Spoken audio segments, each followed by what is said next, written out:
आज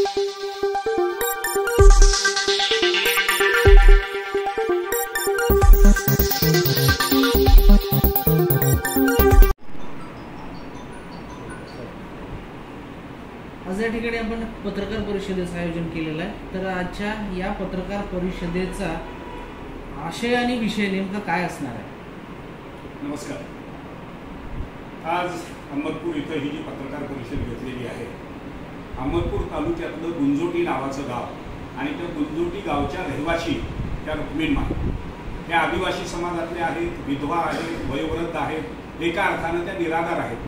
कारण त्यांना मुलगा नाही, 4 मुली आहेत, लग्न होऊन ज्याच्या त्याच्या घरी गेल्या। महाराष्ट्र शासनानं सिलिंगमध्ये 1976ला या परिवाराला दिलेली जमीन ही त्याच गावातले काही गुंड प्रवृत्तीचा एक परिवार आहे, चावरे म्हणून, तर ती जमीन बळकावण्याचा एका अर्थानं प्रयत्न करतायत। मागच्या 2 वर्षापूर्वी शेतातली चंदनाची, निलगिरीची, लिंबाची झाडं तोडून नेली आणि आता गेल्या महिन्याभरामध्ये लाखो रुपयाचा मुरुम शेतात जीसीबी लावून ती विक्री करतायत। या म्हातारीला कोणाचाही आधार नाही, याचा गैरफायदा घेऊन ते अशा पद्धतीनं त्यांच्या जमिनीचं नुकसान करतायत। आणि म्हणून सरकारकडे आमची मागणी अशी आहे की या महिलेला आपण आधार द्यावा, ज्यांनी जमिनीतला मुरुम नेलाय त्यांच्याकडून ती भरपाई करून घ्यावी, त्यांच्यावर गुन्हा नोंदवावा आणि ती जमीन बळकावण्याचा त्यांचा प्रयत्न आहे तो हाणून पाडावा आणि सिलिंगमध्ये मिळालेली जमीन पूर्ववत करून देण्याची व्यवस्था ही शासनानं करावी।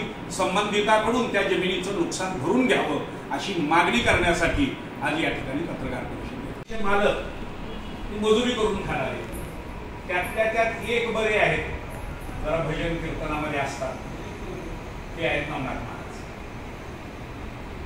आणि मग हा विषय नवनाथ महाराजांनी लोकाधिकार संघाकडे आणि मग हे आजी महाराज हे आल्यानंतर त्यांनी ती सगळी वस्तुस्थिती सांगितली ती कसा अन्याय आहे, म्हणजे जमीनच बळकावायचा त्यांचा प्रयत्न आहे। आणि मग आता आमचं कोणी नाही, प्रशासनाकडे अर्ज दिले, प्रशासन बघायला तयार नाही। गावातला तलाठी असेल, मंडल अधिकारी असेल, त्यांची जबाबदारी आहे, जमीन शासनाची आहे, शासनानं दिलेली आहे, त्यामुळे त्याचं संरक्षण सुद्धा शासनाकडून मिळालं पाहिजे, परंतु ते होत नाही। आणि म्हणून 2-3 अर्ज दिले, एक कलेक्टर ऑफिसलाही अर्ज दिला, तो अर्ज द्यायला मी स्वतः सोबत गेलो।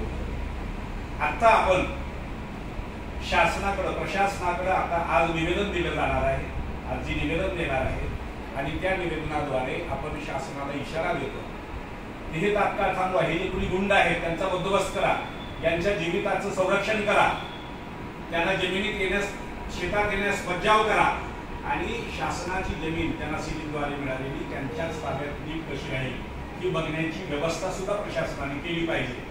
हे करा, आम्ही आपल्याकडे न्याय मागतोय। आणि जर हे करणार नसाल तर मराठवाडा मुक्ती संग्राम दिनापासून 2 वर्षापूर्वी ती झाडं तोडली म्हणून समजलं तेव्हा हे विचारायला गेलं किंवा तू माझ्या शेतातले झाडं का तोडलास, तर तू चौकशी करायला आलीस तर पुन्हा जर आलीस तर तुला खलास करीन अशी धमकी त्यांना दिली। आणि आता मुरुम विक्री केल्यानंतर सुद्धा त्यांनी विचारलं तर तू आमच्याकडे यायचं नाही, तू आम्हाला विचारायचं नाही, तुझा काही संबंध नाही, अशा पद्धतीची धमकी देऊन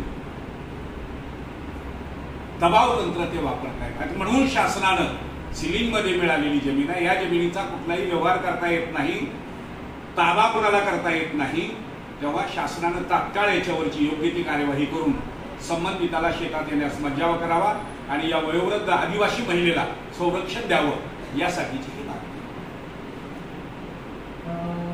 याच्या पूर्वी तुम्ही कलेक्टर ऑफिसला निवेदन दिल्याचं सांगताय आणि आज तुम्ही तहसीलदारांना निवेदन देणार आहे, तर तहसीलदार यांच्याकडून जर न्याय मिळाला नाही किंवा तुमची मागणी, अपेक्षित मागणी पूर्ण नाही झाली तर पुढचं नेमकं पाऊल काय असणार आहे? यापूर्वी अर्जीला 2 वेळेस आपण म्हटल्यासारखं तहसीलदारला निवेदन दिलं, एक जिल्हाधिकाऱ्याला निवेदन दिलं। जर उद्याच्या 17 सप्टेंबर मराठवाडा मुक्ती दिनापर्यंत या महिलेला न्याय नाही मिळाला तर या अर्जी आमरण उपोषणाला तहसीलदारच्या दारात बसणार आहे। आणि आता बसताना त्यांना तुम्ही सांगितलं 4 मुली आहेत, तर बसताना आमरण उपोषणाला त्या एकट्या बसणार आहेत आजी की त्यांच्या मुली सुद्धा? आजी बसते, आजीच बसते।